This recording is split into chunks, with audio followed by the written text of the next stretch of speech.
নমস্কার। দেখুন আজ আমি কাঁচা টমেটো এবং বেগুন দিয়ে ভাজা করেছি। এই ভাজাটা খেতে খুবই সুস্বাদু এবং পুষ্টিকর। কাঁচা টমেটোতে ভিটামিন সি প্রচুর পরিমাণে পাওয়া যায়। আপনারা এইভাবে ভেজে খাবেন, ছোট বড় সবারই খুব ভালো লাগবে।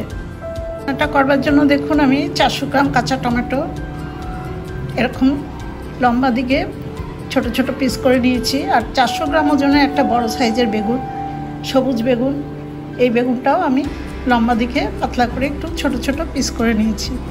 আর আছে 4টে কাঁচা লঙ্কা, লঙ্কাগুলোও ছিঁড়ে নিয়েছি। এবার আমি রান্নাটা করব। প্রথমে গ্যাসের উপরে লো টু মিডিয়াম আছে একটা কড়াই বসিয়ে তাতে 2 টেবিল চামচ সর্ষের তেল দিয়েছি। তেলটা গরম হয়ে গেছে। আমি একটা শুকনো লঙ্কা মাঝখান দিয়ে ভেঙে ফোড়নে দিলাম।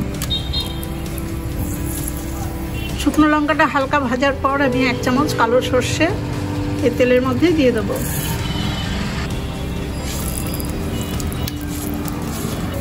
সর্ষেটা ভালো ভাজা হয়ে গেছে, ফুটছে।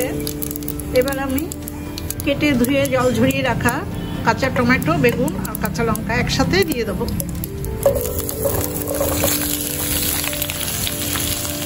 ফ্লেমটা বাড়িয়ে মিডিয়াম টু হাই করে দিয়েছি।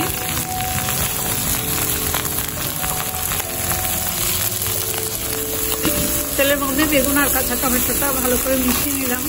3/4 চামচ লবণ এর মধ্যে দিয়ে দিলাম।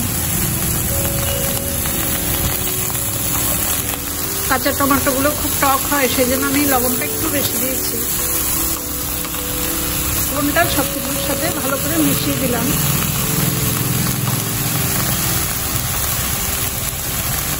এখন আমি কিছুক্ষণের জন্য ঢেকে দেব। আঁচটাকে একটু মিডিয়াম করে দেবো। 5 মিনিট পর ঢাকাটা খুলে নিচ্ছি। লবণ দিয়ে ঢেকে দেওয়ার জন্য দেখুন অনেকটা মুটে যাচ্ছে। এই রান্নাটা আমি ভাজা ভাজা করবো, না ঢেকে দিলে কিন্তু অনেকটা তেল দরকার হবে। আমি কম তেলেই রান্নাটা করে ফেলবো। এবার দেখুন 1/3 চামচ মতো গুঁড়ো হলুদ দিলাম।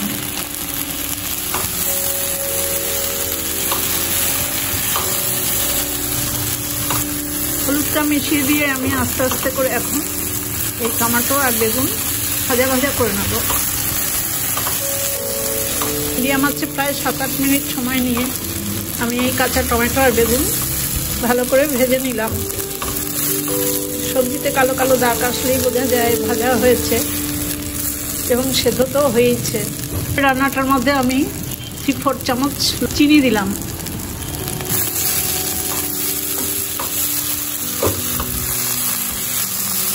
চিনিটাও ভালো করে মিশিয়ে দেবো। ভাজাটা আমার একদমই হয়ে গেছে। মুঠো ধনেপাতা আমি খুব ভালো করে কুচিয়ে নিয়েছি, সেই ধনেপাতাটা দিয়ে দেবো।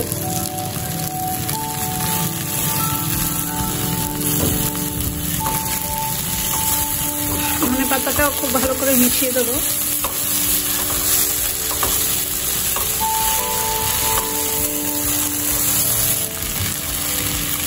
ধনেপাতা মেশানো হয়ে গেছে। এবার গ্যাসের ফ্লেমটা অফ করে দিয়ে আমি এই ভাজাটা একটা প্লেটে নামিয়ে নেব।